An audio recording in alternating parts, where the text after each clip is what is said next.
Hello everyone, welcome back to my channel Seema blogs. বন্ধুরা, আজকে আমি মিষ্টি কুমড়া ভর্তার একটি রেসিপি আপনাদের সাথে শেয়ার করব। আর মিষ্টি কুমড়া কিন্তু কয়েকভাবে কিন্তু করা যায়। তো আমি যেভাবে করেছি আশা করি রেসিপিটি সবার খুব ভালো লাগবে। আর গরম ভাতের সাথে খেতে কিন্তু দারুণ বন্ধুরা, একদম জমে যাবে। আপনার কখন যে এক থালা ভাত শেষ হয়ে যাবে নিজেও বুঝতে পারবেন না। তো যাই হোক বন্ধুরা, রেসিপিটি ভালো লাগলে অবশ্যই চ্যানেলটি সাবস্ক্রাইব করে নেবেন। তো চলুন শুরু করি। প্রথমে আমি এখানে কুমড়ো নিয়ে নেব, মিষ্টি কুমড়া আমি নিয়ে এখানে 2 খণ্ড করে নিয়েছি। আর ভিতরে যে নরম অংশটা থাকে ওটা আমি ফেলে দেব। তো আমি ফেলে দিয়েছি, দেখুন। এবার আমি খণ্ড খণ্ড করে নিয়েছি। তো খোসাটা ছাড়িয়ে নেব। খোসা ছাড়িয়ে আমি এরকম পাতলা পাতলা করে একটু লম্বা করে কেটে নেব। আপনারা চাইলে কিন্তু এভাবেও করতে পারেন, এভাবে লবণ হলুদ দিয়ে ভেজে নিতে পারেন। তো আমি এর থেকে ছোট ছোট করে পিস করব, সবগুলো একইভাবে করে নেব। এতে করে দেখা যায় কম সময় লাগবে। আমি এখানে চাকু দিয়ে কেটে নিচ্ছি, আপনারা কিন্তু বটি দিয়েও কেটে নিতে পারেন। তো সবগুলো আমার কাটা হয়ে গিয়েছে, ঠিক এরকম করে কেটে নিয়েছি। এবার এটা সাইড করে রেখে আমি একটা প্যান বসিয়ে দেব। রসুন এবং কাঁচা মরিচগুলো আমি ভেজে নেব। শুকনো মরিচগুলো আমি ভেজে নিয়েছি, তুলে নিয়েছি। এবার আমি ওই তেলে 1 চামচ সরিষা দিয়ে দেব। সরিষাটা একটু ফুটে উঠলে দেখা যায় তারপরে আমি এখানে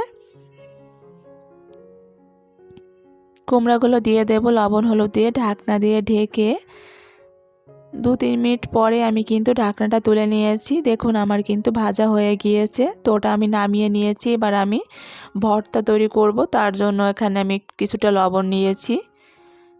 আর আমি যেহেতু কুমড়া সিদ্ধ করার সময় লবণ কিন্তু দিয়েছি, খুব হিসাব করে দিতে হবে। তো অল্প করে লবণ দিয়ে এবার আমি রসুনগুলো মাখিয়ে নেব, শুকনো মরিচ কাঁচা মরিচ। তো আমি এখানে দুটো দুটো করে নিয়েছি মরিচ, কারণ ঝাল খেতে পারি মোটামুটি আর কি, তো বেশি দিব না। আর আপনারা যদি ঝালটা খেতে পারেন তাহলে বেশি ঝাল দেবেন। বেশি ঝাল দিলে কিন্তু ভর্তাটা সবসময় বেশি মজা হয়। একটা টমেটো কেটে রেখেছি, টমেটো দিয়ে দেব।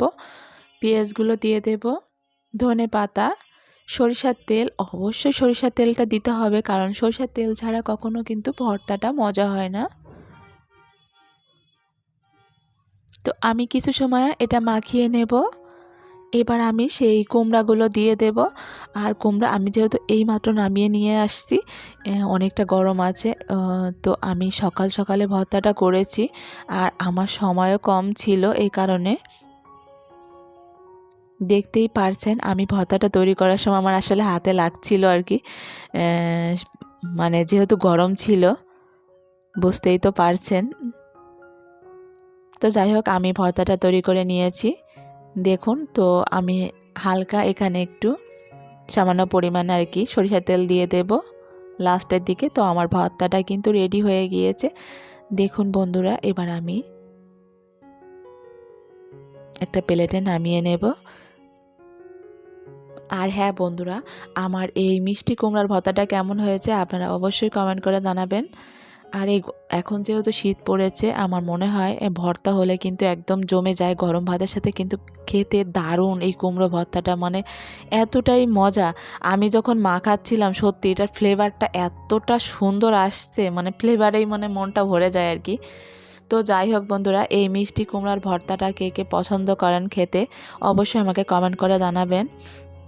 আমার মনে হয় আপনারা যদি এই ভর্তা দিয়ে মানে ভাত খান, আপনার এক থালা ভাত যে কখন শেষ হয়ে যাবে আপনারা নিজেও বুঝতে পারবেন না। তো যাই হোক বন্ধুরা, সবাই ভালো থাকবেন, সুস্থ থাকবেন। দেখা হবে নতুন কোনো ভিডিওতে। টাটা।